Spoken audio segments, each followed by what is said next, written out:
আসসালামু আলাইকুম।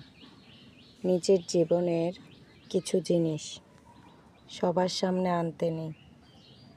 যেমন আপনি খুব ভালো আছেন, আপনি উন্নতি করছেন,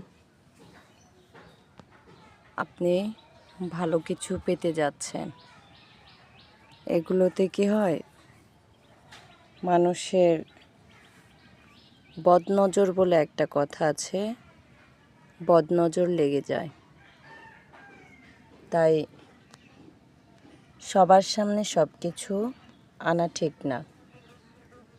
তবে হ্যাঁ, যারা প্রকৃতপক্ষে আপনার ভালো চায় তাদের সাথে শেয়ার করবেন। তারা আপনার ভালো কিছু দেখলে অবশ্যই আলহামদুলিল্লাহ, মাশাআল্লাহ বলবে। আর যারা আপনাকে দেখতে পারে না তারা হিংসা করবে। সবার জন্য দোয়া ও শুভকামনা রইল। শুভ সকাল।